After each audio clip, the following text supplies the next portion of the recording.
Good morning everyone. आज हम लोग देखेंगे सेकंड क्लास पॉलिटी की, जिसमें आज हम लोग टॉपिक जो कवर करेंगे उसमें संविधान के भाग, अनुसूची और प्रस्तावना। तो शुरू करते हैं। फर्स्ट क्या है? संविधान के भाग। ये आज दूसरी क्लास है पॉलिटी की। ऐसे ही हम सारी क्लासेस की खत्म करेंगे पॉलिटी की। तो संविधान के भाग। हमारा जो संविधान है एक पुस्तक है, और उस पुस्तक में कुल कितने भाग थे? मूल रूप से भाग थे कितने? 22। आज कितने हैं? 25। तो जो इम्पोर्टेंट भाग हैं उनके नाम हमें पता होना चाहिए, क्योंकि वो मैचिंग के लिए आते हैं। तो बी रेडी, लेट्स स्टार्ट। तो भाग एक, उसका क्या नाम है? संघ और उसके राज्य क्षेत्र। इसका मतलब क्या है?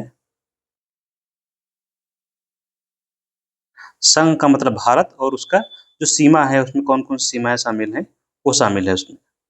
भाग दो। भाग दो है नागरिकता। भाग तीन। भाग तीन है आपका मूल अधिकार। और भाग चार। भाग चार है आपका डीपीएसपी, राज्य के नीति निदेशक तत्व। निदेशक या निर्देशक तत्व, जिसको इंग्लिश में बोलते हैं DPSP, directive principles of the state policy. भाग पांच।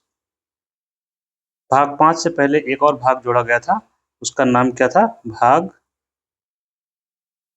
4A। ये जोड़ा गया था, उसका नाम है कर्तव्य, फंडामेंटल ड्यूटीज,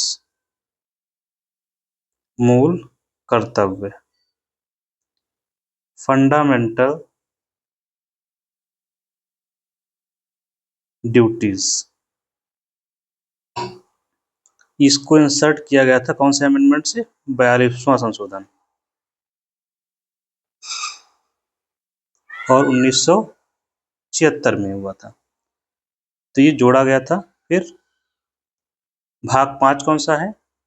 भाग पांच का नाम है संघ, इंग्लिश में यूनियन। भाग 6, यहाँ पर हम लोग भाग लिख देते हैं।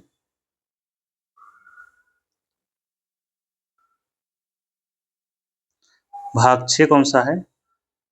भाग 6 है राज्य, स्टेट। भाग 7 निरसित कर दिया गया। निरसित करना मतलब डिलीट कर दिया गया, इंग्लिश में होता है रिपील्ड। भाग 7 नहीं है, 7वें संशोधन से हटा दिया गया था, जो हमने पिछली क्लास में पढ़ा था, 7th अमेंडमेंट। भाग 8 संघ शासित प्रदेश।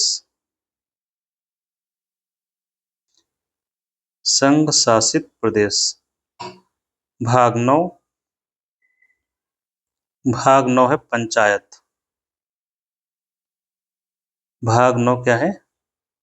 पंचायत। ये भी क्या हुआ था? पहले हटाया गया था, फिर जोड़ा गया, इसलिए हम इसमें रेड में लिख रहे हैं जो इंसर्ट किए गए हैं। भाग 9 है पंचायत, और इसको जोड़ा गया था कौन से अमेंडमेंट से? 73वां और 74वां। तो ये हो गया 73वां संशोधन, 92 का था, जो लागू हुआ था 93 में। फिर इसके बाद जोड़ा गया था भाग 9A, नगर पालिका।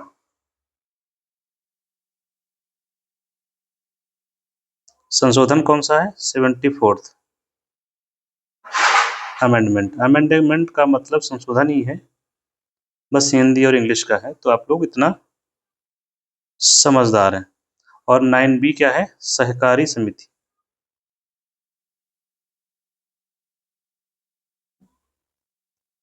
और इसको जोड़ा गया था 97th अमेंडमेंट के द्वारा।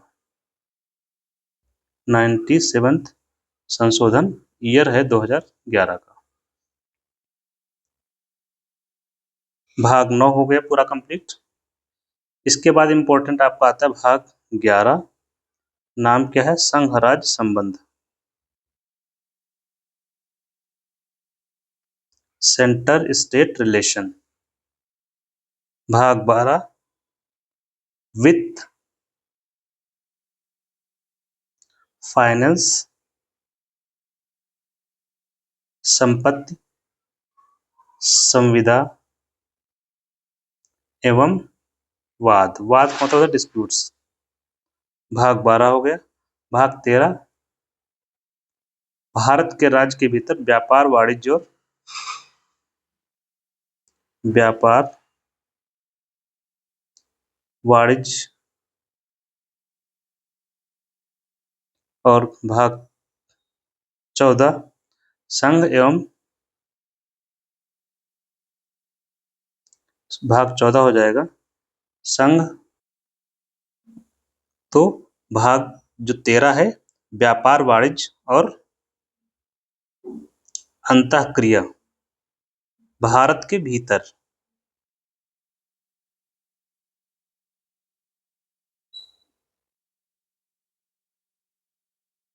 भाग 14 संघ और राज्य के अधीन सेवाएं।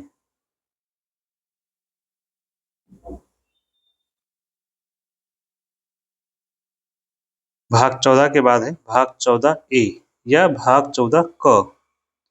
क्या नाम है उसका? अधिकरण, ट्रिब्यूनल्स। ट्रिब्यूनल्स को कौन से संशोधन से जोड़ा गया था?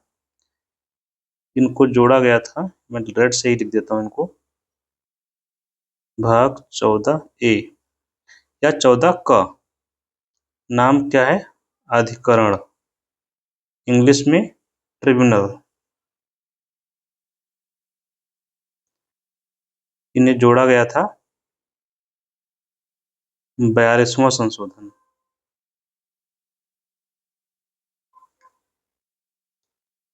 भाग 15 निर्वाचन। भाग 16 विशेष उपबंध है, जो आरक्षण से जुड़े हुए उपबंध हैं लोकसभा और राज्यसभा में।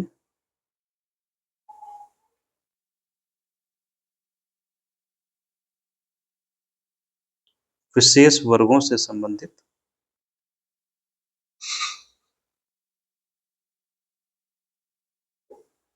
उपबंध। भाग 17 राजभाषा। इसको याद करना, भाषा सा से खत्म होता है, 17 है।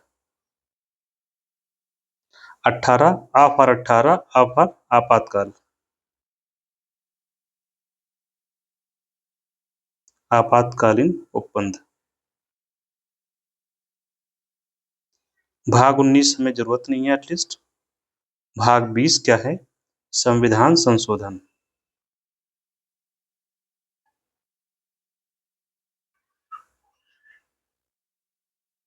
और भाग 21 और भाग 22 हमारे लिए जरूरी नहीं है फिलहाल।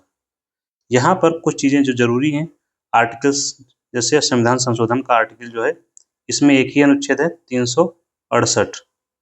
आपातकालीन उपबंध अनुच्छेद 352 से 360 तक है।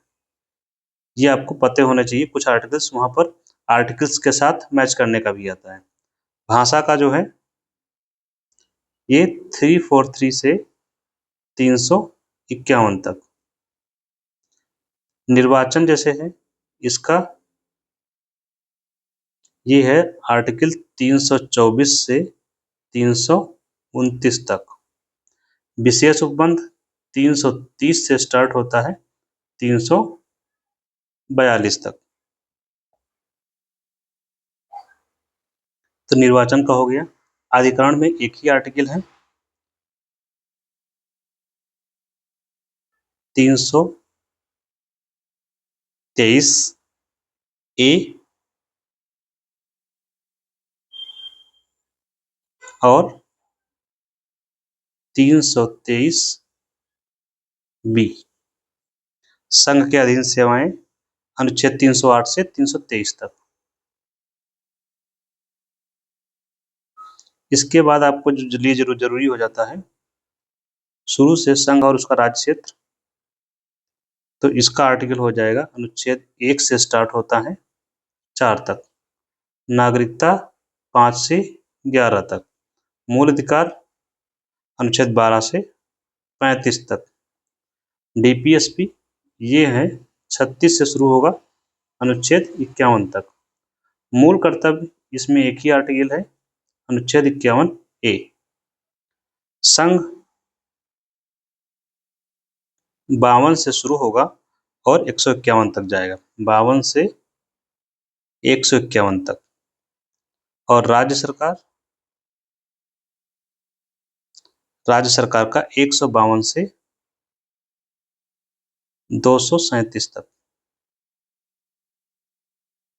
इतने आर्टिकल्स के साथ आपको यहाँ पता होना चाहिए कम से कम कौन कौन से आर्टिकल्स यहाँ पर जो एग्जाम में पूछे जाते हैं।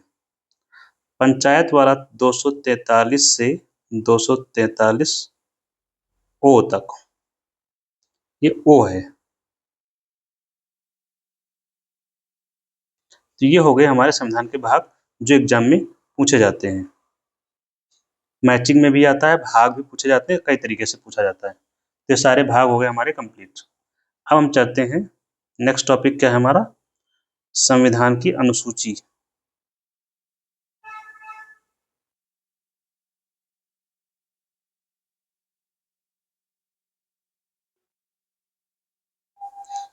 तो संविधान में मूल रूप से कितनी अनुसूची थी,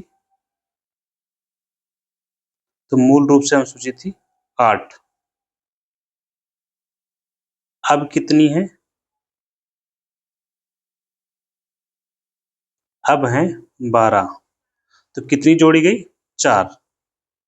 तो अभी जो जोड़ी गई हैं उनको हम लिखेंगे एक एक करके। तो अनुसूची शुरू करते हैं। तो जो हमारी फर्स्ट अनुसूची है, तो अनुसूची हम लोग शुरू करते हैं।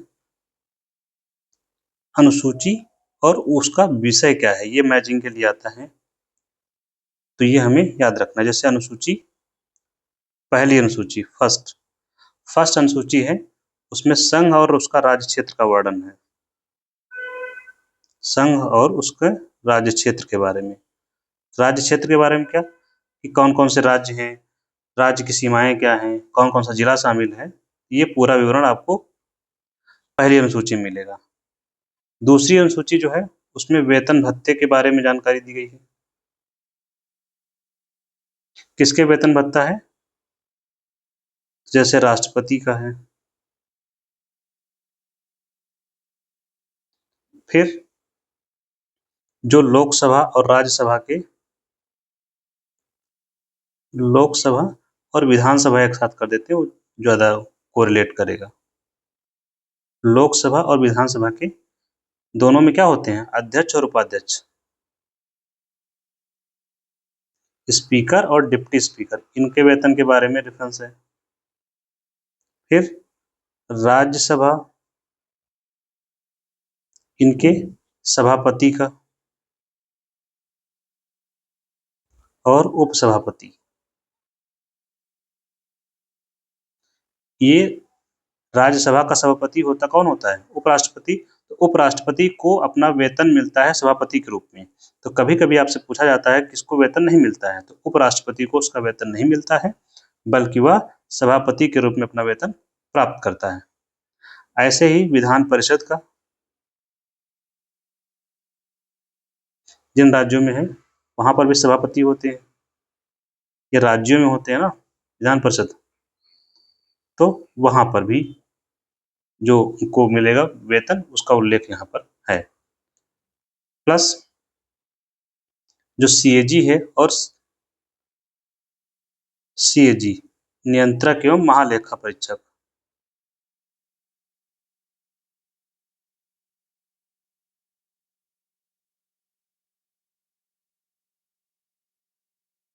और किसके वेतन का उल्लेख है, जो सीजीआई है, चीफ जस्टिस ऑफ इंडिया,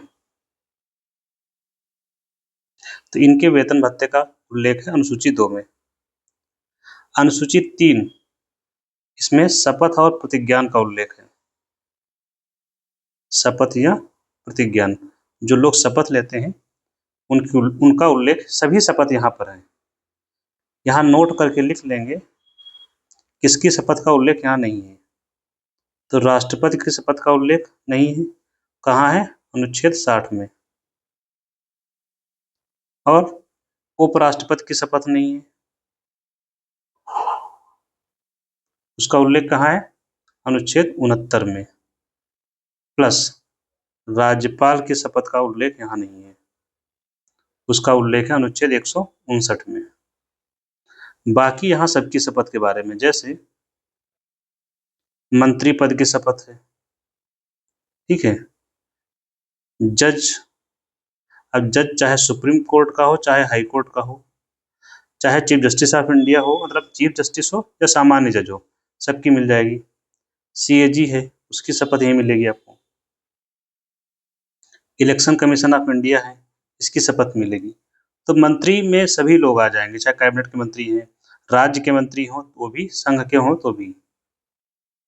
चाहे राज्य के हों, संघ का मतलब केंद्र सरकार के, तो इनकी शपथ का उल्लेख है कि शपथ कैसे ली जाएगा, उसका जो फॉर्मेट होता है वो है। जैसे होता है I swear in the name of God, ऐसे करके, मैं ईश्वर के नाम की शपथ लेता हूँ, ऐसे करके होता है।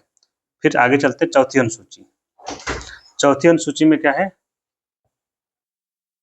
भाग 4 क्या है? राज्यसभा में सीटों का आवंटन।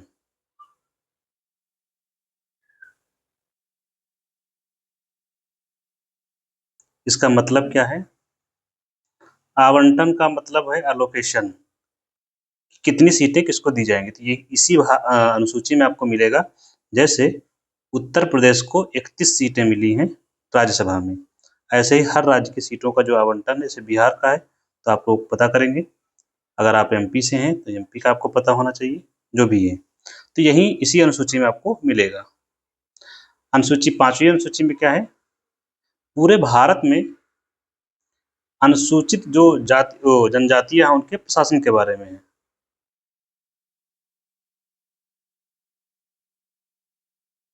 अनुसूचित क्षेत्रों के एडमिनिस्ट्रेशन के बारे में है। भाग 6 में क्या है? अनुसूची 6 में क्या है? 4 राज्यों के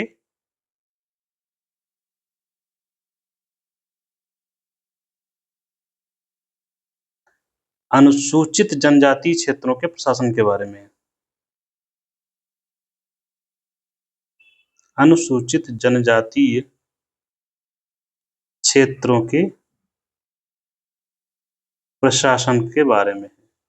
यहाँ पर आपसे पूछा जाता है 4 राज्यों के नाम, ये कौन कौन से, जिनके बारे में अनुसूची 6ठी अनुसूची में उल्लेख है। तो 4 राज्य हैं नॉर्थ ईस्ट के। पहला असम, माँ से खत्म हुआ तो माँ से शुरू हुआ मेघालय, और 2 राज्य हैं मित्र। मित्र में मी फार हो जाएगा आपका मिजोरम, त्र फार हो जाएगा त्रिपुरा। तो ये आपसे पूछा जाता है, सो इसको 4 राज्यों के नाम याद रखेंगे। जो 7वीं अनुसूची है, इसमें विषयों के बारे में है।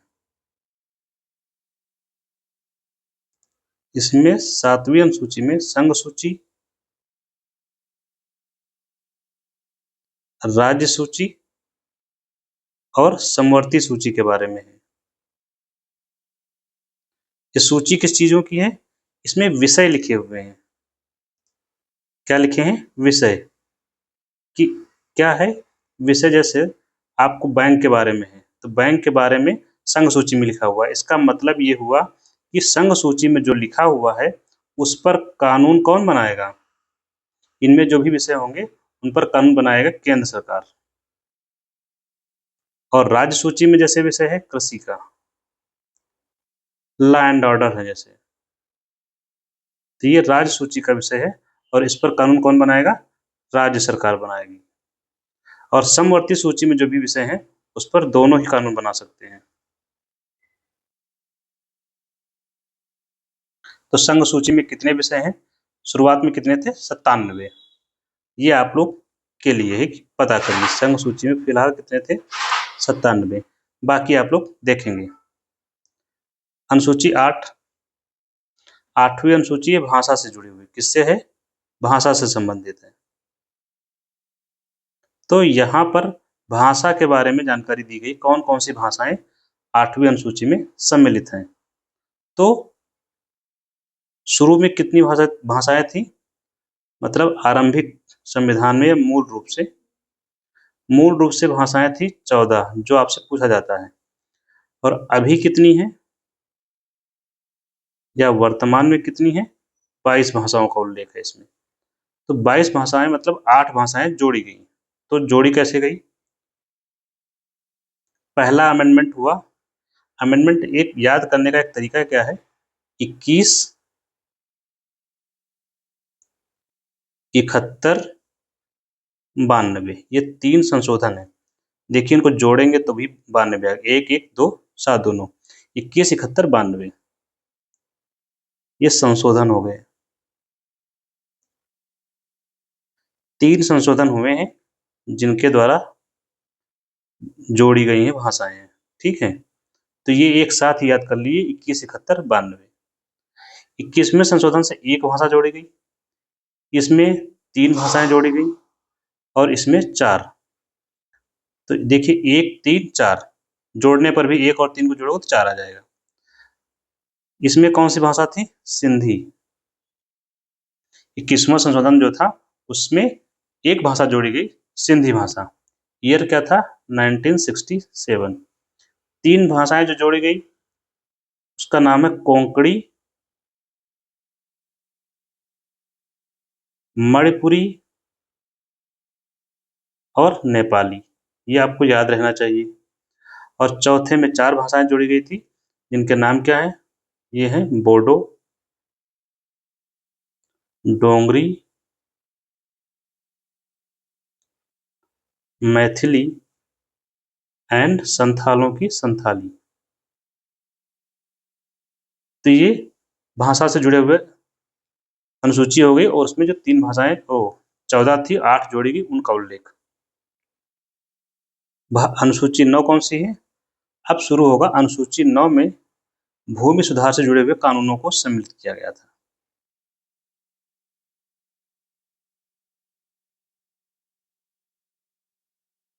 भूमि सुधार से जुड़े हुए कानून।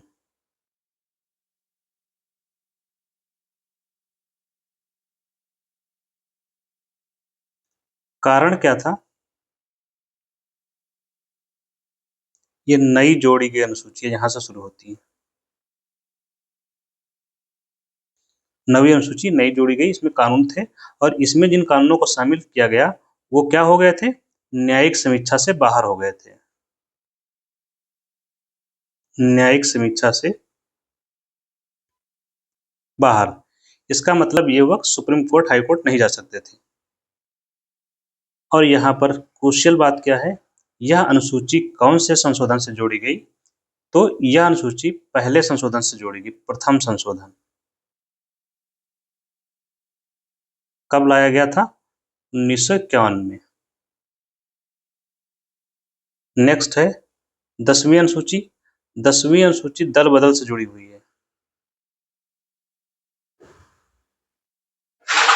और ये कब जोड़ी गई या कैसे जोड़ी गई? इसके लिए संशोधन लाया गया था, 52वां संशोधन। और कब लाया गया? 1985 में।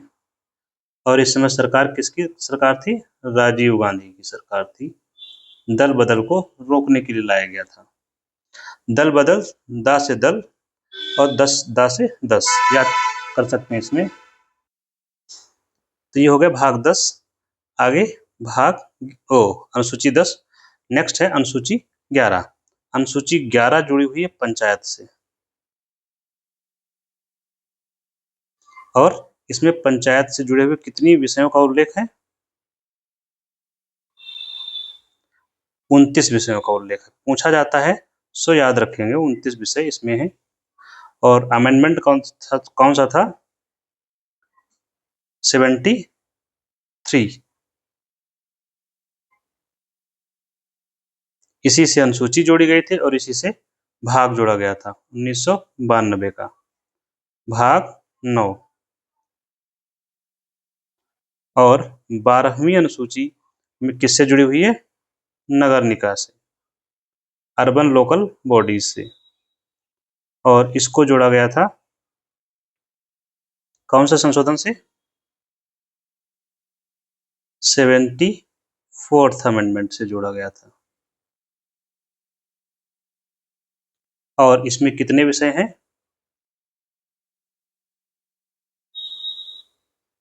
18 विषयों का उल्लेख है इसमें। और भाग कौन सा जोड़ा गया था 74th से? भाग 9A या 9 का, आप जो भी लिखें, उससे जोड़ा गया था। तो ये हो गए सारी अनुसूचियां जिनके बारे में पूछा जाता है एटलीस्ट। अब हम शुरू करेंगे इसके बाद। थर्ड टॉपिक क्या है हमारा? प्रस्तावना।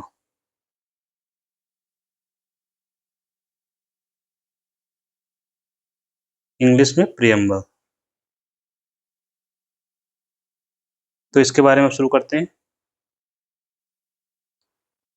अब हम लोग जानते हैं प्रस्तावना के बारे में। तो प्रस्तावना के बारे में सबसे पहली बात जो हमें जाननी चाहिए वो ये है कि प्रस्तावना कहाँ से ली गई है, प्रेरित है। कहाँ से? ऑस्ट्रेलिया के संविधान से।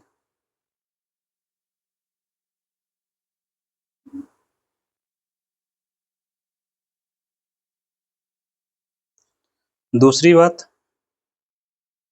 प्रस्तावना जो हमारे संविधान में आई है, तो जो उद्देश्य प्रस्ताव प्रस्तुत किया गया था,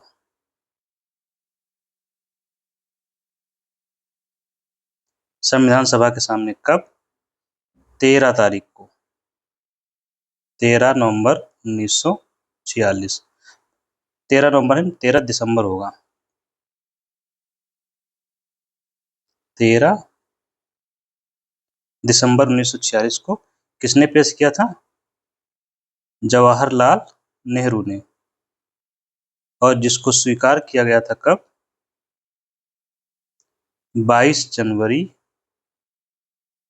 1947 को स्वीकार किया गया। इसको पेश किया था संविधान सभा के सामने 13 दिसंबर को, स्वीकार किया गया 22 जनवरी को।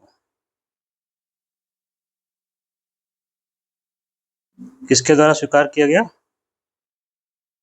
संविधान सभा द्वारा। यही आगे चलकर प्रस्तावना बनी, यही उद्देश्य प्रस्ताव आगे चलकर संविधान की प्रस्तावना बनी। ठीक है, तो ये हो गया उद्देश्य प्रस्ताव के बारे में। एक और बात इसमें जाननी है हमें। क्या? कि उद्देशिका में, प्रस्तावना में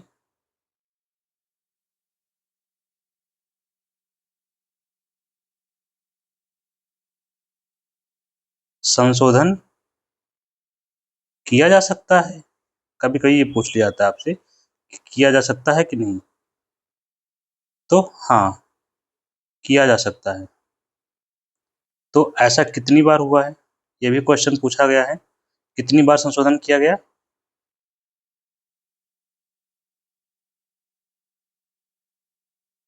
तो हम बताएंगे कि एक बार।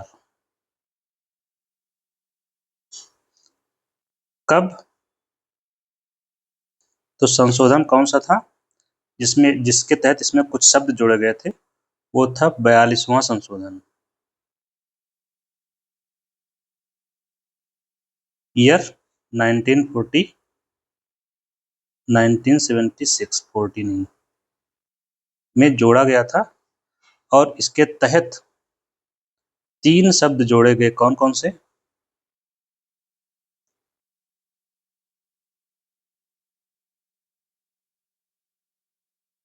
जो आपसे पूछा जाता है, प्रेम्बल में 3 शब्द जोड़े गए। एक है पंथ निरपेक्ष, जिसको हम लोग बोलते हैं सेकुलर इंग्लिश में। दूसरा जोड़ा गया था समाजवादी, इंग्लिश में हो जाएगा सोशलिस्ट। और तीसरा शब्द कौन सा है?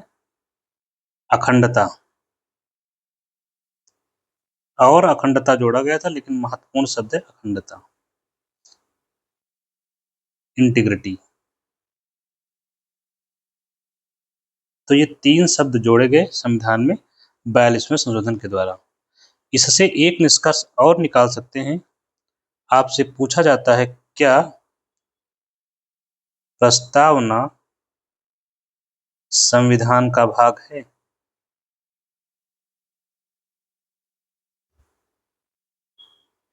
तो आप बताएंगे हाँ है। कब से है?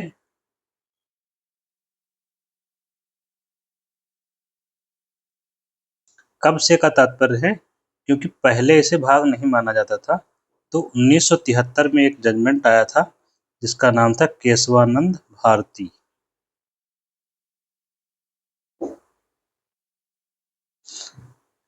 कब का है केस 1973 का।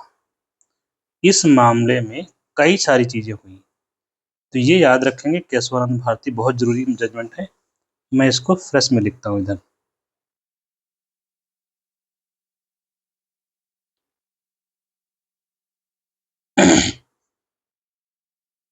केशवानंद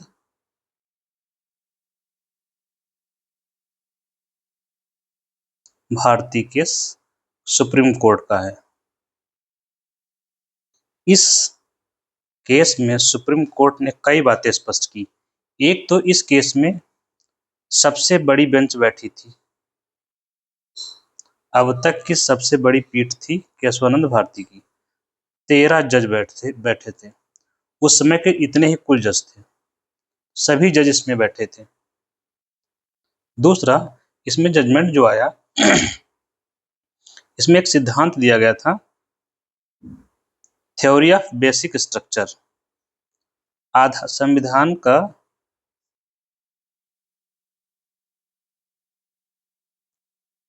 आधारभूत सिद्धांत, थ्योरी ऑफ बेसिक स्ट्रक्चर।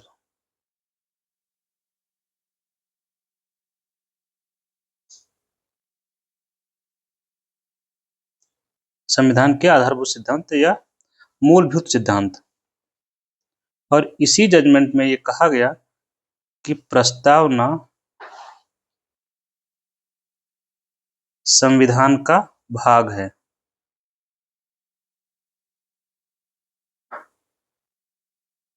इसी केस में सुप्रीम कोर्ट ने कहा या माना। और इसी में ये भी कहा गया कि संसद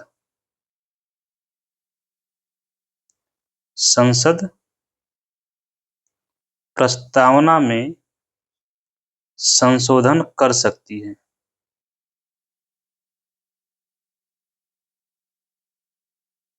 इतनी बातें आपको यहाँ याद रखनी है जो इससे जुड़ी हुई हैं। एक बात यहाँ पर आपको जो अलग से याद रखनी है, केशवानंद भारती से पहले 2 केस हैं जो आपको हो सकता है याद रखना चाहिए, कई बार पूछे जाते हैं। एक है शंकरी प्रसाद का, शंकरी प्रसाद केस, और दूसरा है गोलकनाथ का।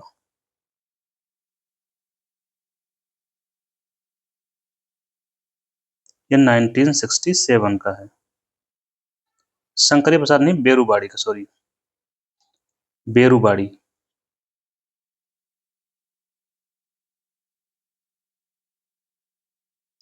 इन दोनों ही केस में ये कहा गया कि प्रस्तावना संविधान का भाग नहीं है, जिसको बाद में पलटा गया केशवानंद भारती में, जो हम ऊपर पढ़ चुके हैं। तो ये हो गई इसके प्रस्तावना के बारे में मुख्य बातें। नेक्स्ट चलते हैं, प्रस्तावना से हमें किन बातों की जानकारी मिलती है। तो प्रस्तावना से हमें जानकारी मिलती है सत्ता के स्रोत की, सत्ता या शक्ति। संविधान की सत्ता या शक्ति का स्रोत क्या है, इसकी जानकारी हमें मिलती है। प्लस ये भी पता चलता है कि सत्ता का स्वरूप क्या है। सत्ता का स्वरूप या शासन व्यवस्था का स्वरूप कैसा है और सत्ता का लक्ष्य क्या है, ये 3 चीजों की जानकारी हमें मिलती है। इसके अलावा एक बात और पता चलती है कि संविधान लागू करने की तिथि,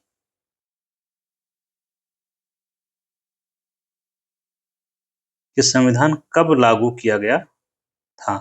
इन 3 चीजों के बारे में जानकारी मिलती है। सत्ता या शक्ति का स्रोत क्या है, तो हमारी जो प्रियम्बल है वो शुरू होती है इस बात से, हम भारत के लोग। इसके आगे डैश डैश डैश सब प्रस्तावना है। तो इससे यह पता चलता है कि सत्ता का स्रोत या शक्ति का स्रोत कौन है। हमारे संविधान की जो शक्ति है उसका स्रोत कौन है, जनता है। ठीक है। और सत्ता का स्रोत, सत्ता का जो स्वरूप है इसकी जानकारी मिलती है। मतलब हमारी शासन व्यवस्था जो है उसमें कौन कौन से लक्षण हैं। तो क्रम से एक बार क्रम पूछा गया है, तो क्रम से लिख रहा हूं मैं, संपूर्ण प्रभुत्व संपन्न,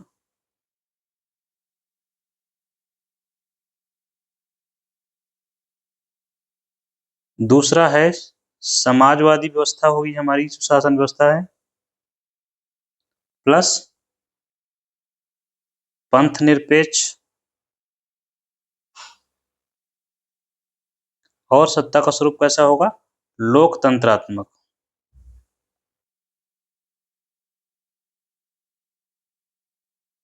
प्लस गणराज्य होगा। ये सभी लक्षण होंगे हमारे भारत की शासन व्यवस्था के। प्लस इसमें सत्ता का लक्ष्य क्या होगा इसकी जानकारी दी गई है। सत्ता का लक्ष्य क्या होगा, न्याय स्थापित करना,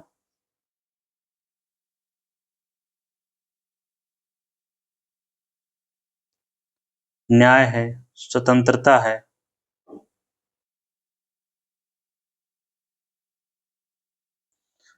तो न्याय 3 प्रकार के न्याय की चर्चा की गई, सामाजिक, आर्थिक और राजनीतिक न्याय। फिर स्वतंत्रता के बारे में विचार की, अभिव्यक्ति की, विश्वास की, धर्म और उपासना की स्वतंत्रता। प्लस भ्रातृत्व की, न्याय, स्वतंत्रता, समानता और बंधुत्व, ये लक्ष्य हमको प्राप्त करने हैं। और संविधान लागू होने की तारीख दी गई है, क्या है, 26 नवंबर 1949। अब हम देखते हैं सीधे संविधान की जो प्रस्तावना है उससे, और उससे समझते हैं चीजें क्या हैं और कैसी हैं। तो ये रही हमारी प्रस्तावना। तो देखिए इस प्रस्तावना में यहाँ पर लिखा हुआ है, हम भारत के लोग। ये बता रहा है हमारी जो सत्ता है, हमारी जो शक्ति है, उसका स्रोत क्या है। कौन स्रोत है, भारत के लोग मतलब जनता। यहां से जब शुरू करते हैं और इसके नीचे यहाँ तक गणराज्य तक, ये सारी व्यवस्था बताता है कि भारत की शासन व्यवस्था का स्वरूप कैसा है। शासन व्यवस्था का स्वरूप या सत्ता का स्वरूप कैसा है। इसके बाद हमने बात की थी इसका उद्देश्य क्या है। उद्देश्य है न्याय, स्वतंत्रता, समता और अखंडता, उन सब में राष्ट्र की एकता और अखंडता, ये इसको सुनिश्चित करना इसका उद्देश्य है। तो ये क्या हो गए, ये हो गए उद्देश्य हमारे संविधान के, और ये रही लागू होने की तिथि। कब लागू हुआ संविधान, या कब स्वीकार किया गया? 26 नवंबर 1949 को। इस संविधान को अंगीकृत, अधिनियमित और आत्मार्पित करते हैं। ये हो गए संविधान के बारे में। यहाँ कुछ बातें और स्पष्ट हमें जाननी होंगी। जैसे एक बार क्वेश्चन पूछा गया है कि संविधान में कितने प्रकार की न्याय की चर्चा है? तो 3। कौन कौन से? सामाजिक न्याय, आर्थिक न्याय और राजनैतिक न्याय। और ये कहाँ से लिया गया है, एक बार ये भी, तो कौन से देश से लिया गया है? ये रूस के संविधान से लिया गया है। और फिर स्वतंत्रता, ये समता और बंधुता,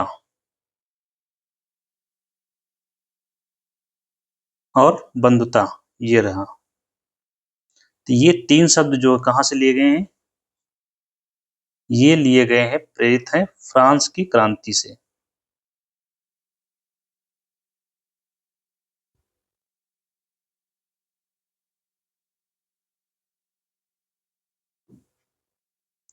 और इस यहाँ पर क्या चीजें समझनी है?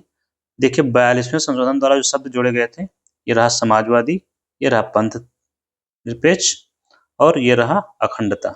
इन शब्दों को 42वें संशोधन के द्वारा जोड़ा गया था। तो ये संविधान की जो प्रस्तावना थी उसके बारे में चर्चा हो गई। यहाँ पर जो शब्दों का प्रयोग किया गया उनके बारे में एक एक चर्चा हम करते हैं। यहाँ एक बात याद रखेंगे, स्वतंत्रता। तो यहाँ पर कितने प्रकार की स्वतंत्रताएं हैं? 5। विचार की, अभिव्यक्ति की, विश्वास की, धर्म की और उपासना की स्वतंत्रता। तो ये भी एक बार पूछा गया कितनी स्वतंत्रताओं का उल्लेख है, तो आप बताएंगे 5। न्याय कितने हैं? 3। कौन कौन से? सामाजिक, आर्थिक और राजनीतिक। अब हम चलते हैं आगे, तो एक एक शब्द जो ऊपर है उसकी चर्चा कर देते हैं हम लोग, उसी के साथ हम लोग खत्म करेंगे। तो पहला शब्द क्या है हमारा? संपूर्ण प्रभुत्व संपन्न।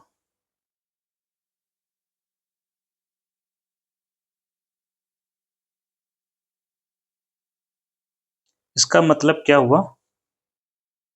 संप्रभुता।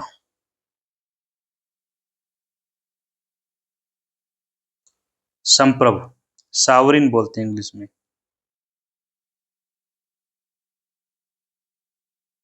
संप्रभुता का मतलब होता है निर्णय लेने की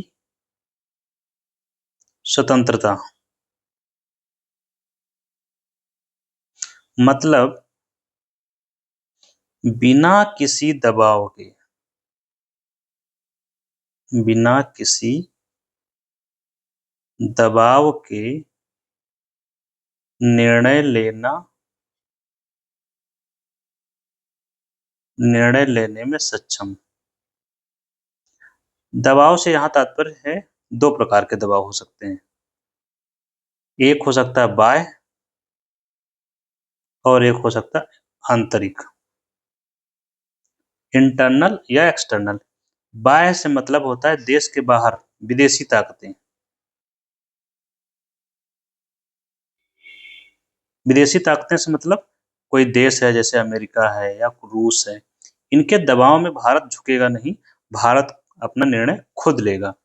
आंतरिक फोर्स से जैसे अलगाववादी हैं देश में,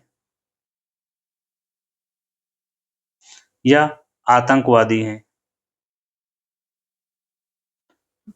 इसके अलावा नक्सलिज्म है, नक्सलवादी जो हैं, ये लोग कुछ भी करें, भारत अपना निर्णय अपने हिसाब से लेगा। इसका मतलब ये हुआ संपूर्ण प्रभुत्व संपन्न। नेक्स्ट शब्द क्या है? संपूर्ण प्रभुत्व संपन्न समाजवादी। समाजवादी में क्या मतलब हुआ? सोशलिस्ट होता है इंग्लिश में, सोशलिस्ट। भारत की जो व्यवस्था होगी वो समाजवादी होगी। मतलब जो उत्पादन के साधन हैं,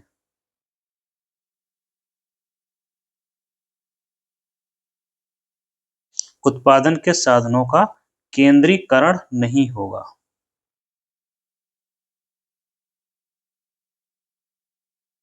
मतलब उत्पादन के साधन कौन से हैं?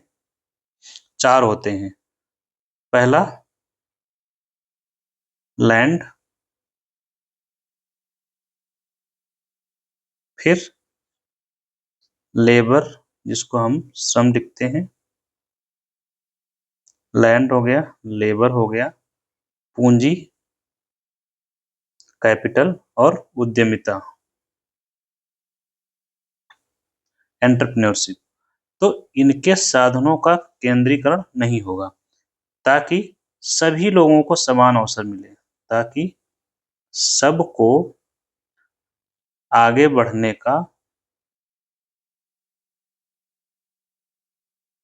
समान अवसर मिले।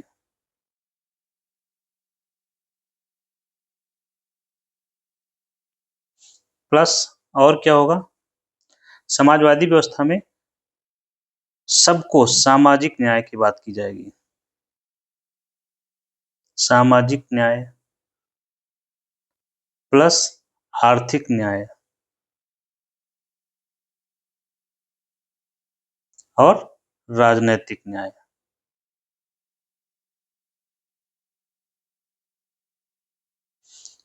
मतलब क्या हुआ इसका? समाज में जो भिन्न-भिन्न वर्ग हैं, जैसे भारतीय समाज वर्णों में बटा हुआ, ब्राह्मण, क्षत्रिय, वैश्य, शूद्र, और भारतीय समाज जातियों में बटा हुआ है। तो जो पिछड़ी जातियां हैं,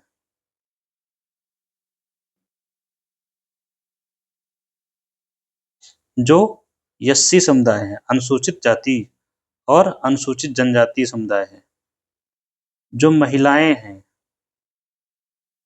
कुल मिलाकर जो मार्जिनलाइज्ड सेक्शन है उसकी बात कर रहे हैं, जो बुजुर्ग हैं, जो थर्ड जेंडर आप कह सकते हैं, यहाँ पर जो थर्ड जेंडर आता है, और जो दिव्यांग है, इन सब को, जो गरीब हैं, इन सब को समान अवसर मिलेगा। संविधान में समान अवसर दिए जाएंगे इनको, सबको अवसर मिलेंगे। आर्थिक न्याय, आर्थिक न्याय क्या? सभी को रोजगार के अवसर होंगे। ये नहीं होगा कि किसी को बाहर कर दिया जाए, रोजगार के अवसर मिलेंगे सबको, चाहे गरीब हो, चाहे अमीर हो, किसी भी जाति का हो, किसी भी धर्म का हो। इसके अलावा यहाँ धर्म भी आ जाएगा आपका, जो विभिन्न धर्म हैं, पंथ हैं, उन सब के साथ व्यवहार किया जाएगा। तो आर्थिक न्याय, रोजगार के अवसर हों, सभी के पास भूमि इत्यादि जो संसाधन है वो उपलब्ध हों। राजनैतिक न्याय, राजनैतिक न्याय मतलब आपको चुनाव लड़ने का अधिकार होगा। आपको मतलब सभी को चुनाव लड़ने का अधिकार, कोई भेदभाव नहीं, बिना किसी भेदभाव के चुनाव लड़ने का अधिकार, बिना किसी भेदभाव के वोट देने का अधिकार, वोट देने का अधिकार।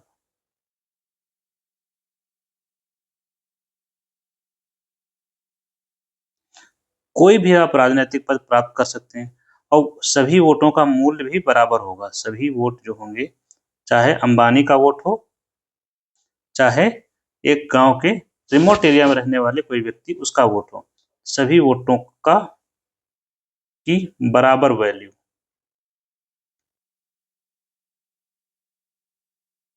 इस तरह से ये होगा आपका राजनीतिक न्याय, जो आपका आएगा समाजवादी। ये समाजवादी शब्द जो कहा जाता है, कहाँ से प्रेरित है? रूस के संविधान से लिया गया है, या रूस के संविधान से, या रूस से लिया गया है। और इसको जोड़ा गया था कौन से संशोधन से? 42वां संशोधन इंदिरा गांधी ने जोड़ा। तो इसका बड़ा विरोध भी हुआ कि रूस की तरफ भारत झुका हुआ है। तो समाजवादी हो गया। नेक्स्ट है पंथ निरपेक्ष, इंग्लिश में सेकुलर। ये क्या शब्द है? इसका मतलब ये है कि राज्य का कोई धर्म नहीं होगा।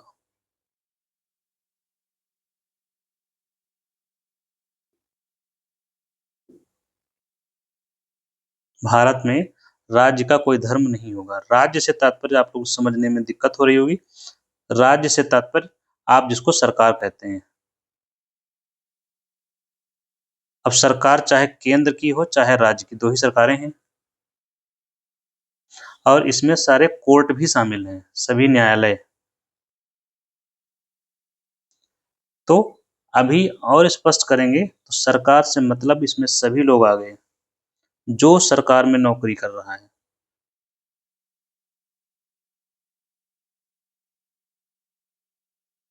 जो निर्णय ले रहा है, शुरू से लेके पीएम से लेके चपरासी तक,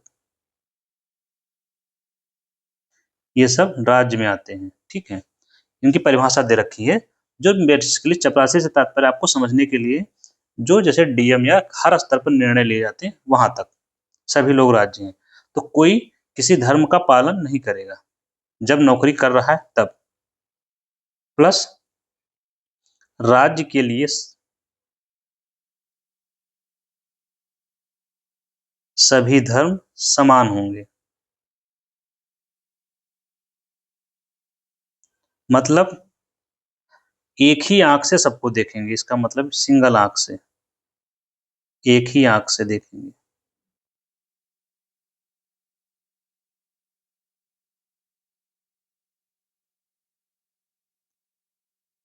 इसके अलावा राज्य किसी भी धर्म के साथ विशेष व्यवहार नहीं करेगा।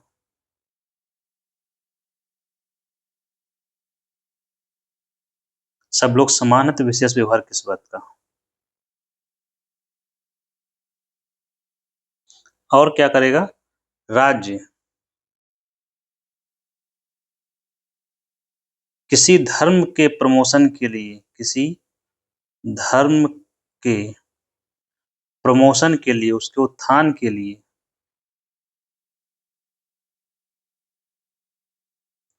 टैक्स का प्रयोग नहीं करेगा। हम लोग जो टैक्स भरते हैं पता लगता है किसी धर्म के उत्थान में लगा रहे हैं, तो ऐसा नहीं होगा। ये होंगे पंथ निरपेक्ष में राज्य के लक्षण। लेकिन यहाँ पर कुछ बातें स्पष्ट की गई हैं, और वो क्या? यदि किसी धर्म में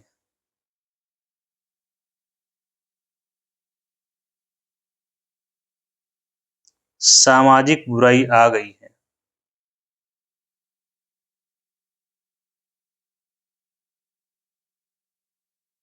तो राज्य उसे दूर करने के लिए हस्तक्षेप करेगा।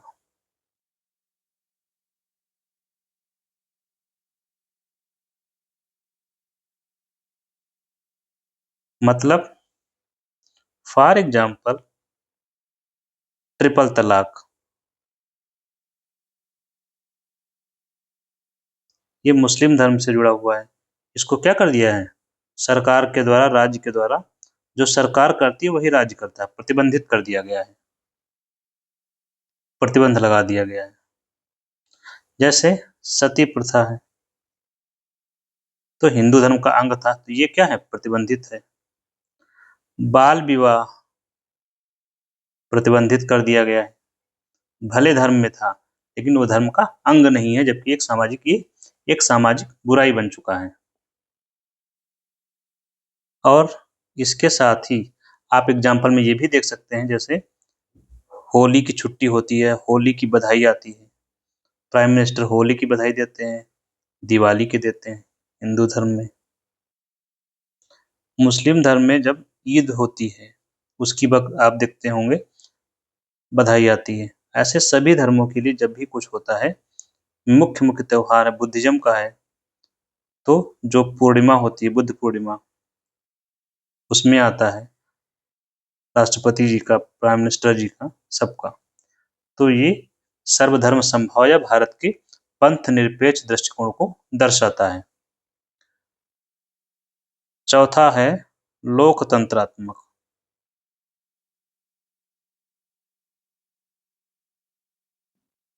शासन व्यवस्था कैसी होगी? डेमोक्रेटिक होगी।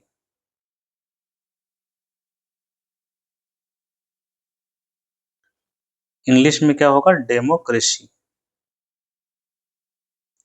और लोकतंत्रात्मक का डेमोक्रेटिक।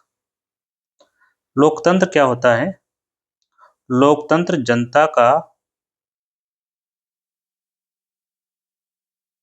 जनता के लिए जनता द्वारा शासन है। तो भारत में लोकतंत्र को अपनाया गया है। भारत की जो शासन व्यवस्था है लोकतंत्रात्मक है। लेकिन कौन सा लोकतंत्र है भारत में? प्रतिनिधि मूलक लोकतंत्र को अपनाया गया है। भारत में कौन सा लोकतंत्र है? प्रतिनिधि मूलक लोकतंत्र।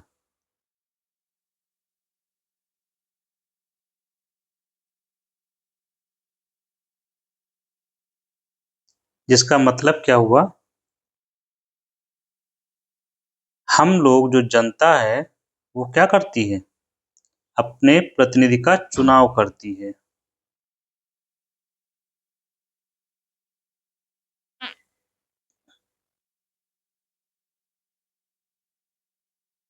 कब करती है? हर 5 साल पर। प्रति 5 वर्ष पर सामान्यतया।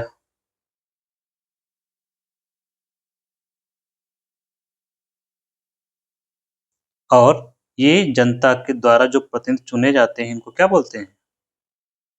इन्हीं को हम लोग बोलते हैं सांसद। इन्हीं को बोलते हैं विधायक। और ये दोनों लोग क्या करते हैं? ये होते हैं केंद्र सरकार के और ये होते हैं राज्य सरकार में या राज्य विधानमंडल में। और ये दोनों ही लोग क्या करते हैं? मिलकर जनता के लिए कानून बनाते हैं।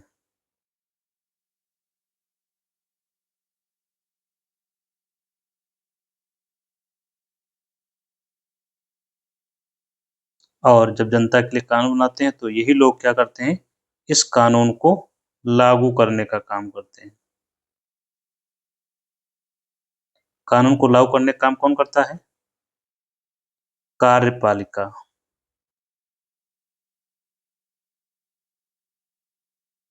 कार्यपालिका का मतलब क्या हुआ?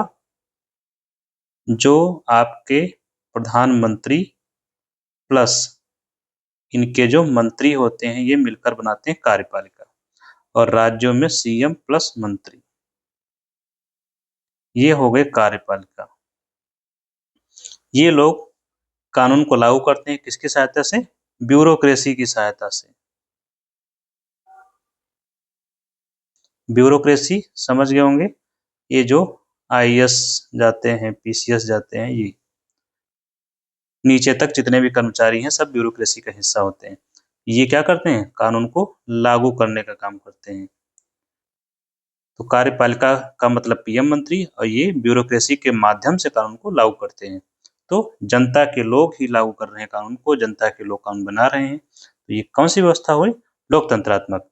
क्योंकि जनता सीधे कानून नहीं बना रही तो उनके प्रतिनिधि बना रहे हैं, रिप्रेजेंटेटिव। तो ये लोकतंत्र हुआ प्रतिनिधि मूलक लोकतंत्र। भारत में यही लोकतंत्र है। इनडायरेक्ट डेमोक्रेसी जिसको बोलते हैं, डायरेक्ट डेमोक्रेसी नहीं है बल्कि इनडायरेक्ट डेमोक्रेसी है। नेक्स्ट क्या है? गणराज्य, रिपब्लिक। भारत क्या है? गणराज्य है। भारत का जो नाम क्या है?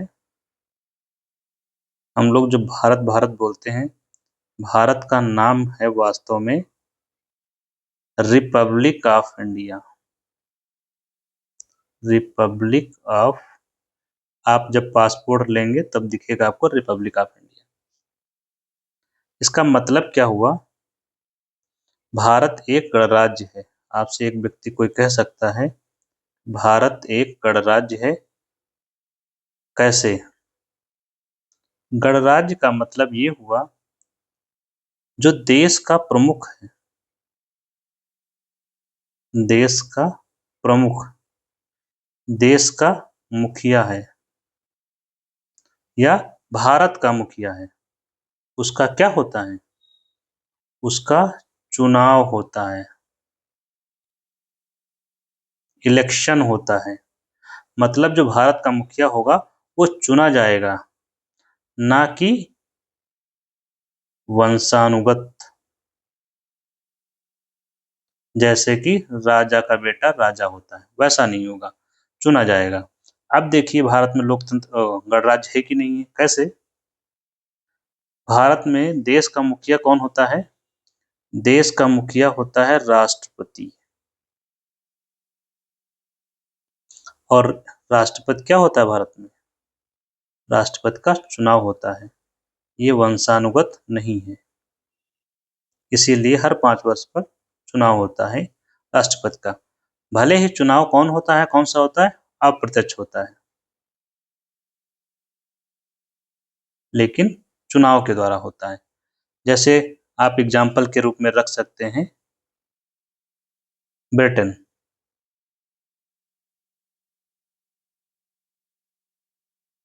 ये रिपब्लिक नहीं है, ये गणराज्य नहीं। क्यों? क्योंकि ब्रिटेन का जो मुखिया होता है, मुखिया मतलब हेड ऑफ द स्टेट बोलते हैं, एक शब्द है इसके लिए, हेड ऑफ स्टेट, ये होता है राजा। और फिर राजा के बाद राजा का बेटा। तो इनका चुनाव नहीं होता है, इसलिए ये वंशानुगत नहीं है। बोलते हैं वहां पर जो डेमोक्रेसी है दूसरी किस्म की डेमोक्रेसी है, मोनार्की की डेमोक्रेसी है। लोकतंत्र है यहाँ पर, ऐसा नहीं कि वहां पर लोकतंत्र नहीं है। लोकतंत्र का मतलब होता है चुनाव होना। लोकतंत्र है इसका मतलब सिर्फ ये है कि वहां चुनाव होता है, लेकिन सरकार का,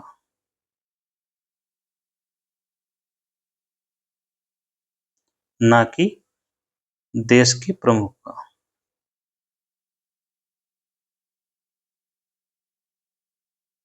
ठीक है, तो ये दोनों में हमारे और ब्रिटेन के बीच में मुख्य अंतर है कि भारत एक गणराज्य है जबकि ब्रिटेन एक गणराज्य नहीं है। ये मूलभूत अंतर है भारत और ब्रिटेन में। अभी राष्ट्रपति आपने देखा क्या होता है? देश का मुखिया होता है या हेड ऑफ स्टेट होता है। अभी आपको कुछ कंफ्यूजन हो रहा होगा कि प्रधानमंत्री जी क्या होते हैं फिर, तो मैं इसको स्पष्ट कर देता हूं। क्या? जैसे हमारा भारत राज्य है, तो एक राज्य जो होता है स्टेट, इसको भी समझ लीजिए। तो राज्य के घटक होते हैं 4। ये स्टेट वो वाला स्टेट नहीं है जैसे उत्तर प्रदेश एक राज्य है, ये देश वाली स्थिति में है, ठीक है। लेकिन पॉलिटी में राज्य बोला जाता है। 4 घटक होने चाहिए। कौन कौन से? एक तो भूमि हो, लैंड, भूमि पर जनसंख्या हो। राज्य के 4 घटक होते हैं। और फिर एक सरकार हो और सरकार के पास संप्रभुता हो। संप्रभुता मतलब निर्णय लेने की क्षमता। ये 4 घटक होंगे तब उसे राज्य बोला जाएगा। तो भारत के पास ये चारों चीजें हैं, तो भारत एक राज्य है।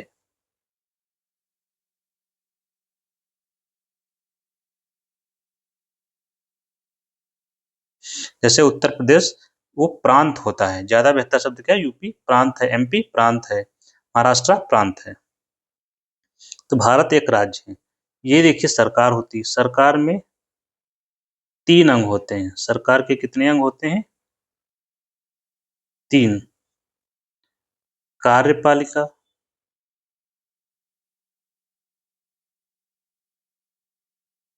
विधायिका,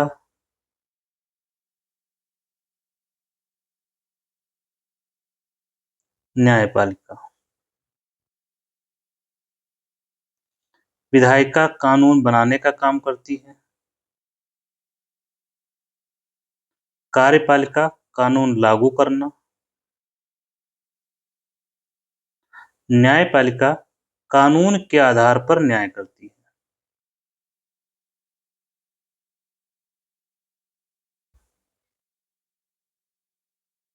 तो सरकार में 3 चीजें होती हैं। अब हम आप यहाँ बता रहे हैं आपको कार्यपालिका के बारे में। कार्यपालिका भारत में कैसी है? दोहरी कार्यपालिका है।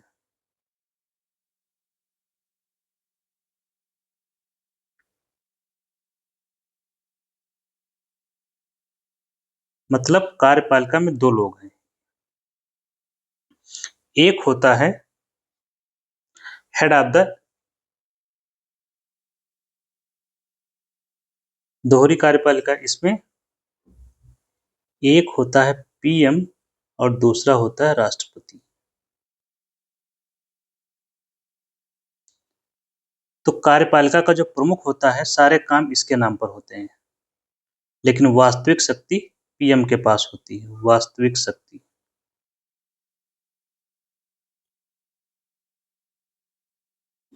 और इनके पास ये नाम मात्र का होता है।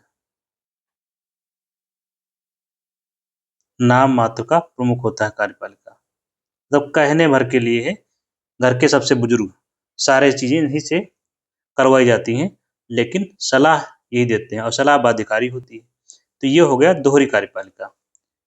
एक हमें यहाँ पर समझना हेड ऑफ द स्टेट। यहीं पर एक बात आप समझ लीजिए, हेड ऑफ स्टेट, राज्य का प्रमुख कौन है भारत में? राष्ट्रपति। और हेड ऑफ गवर्नमेंट कौन है? प्रधानमंत्री। स्टेट का मतलब ये 4 घटक हो गए। भारत का मुखिया है राष्ट्रपति, इसीलिए राष्ट्रपति को कहा जाता है भारत का पहला नागरिक,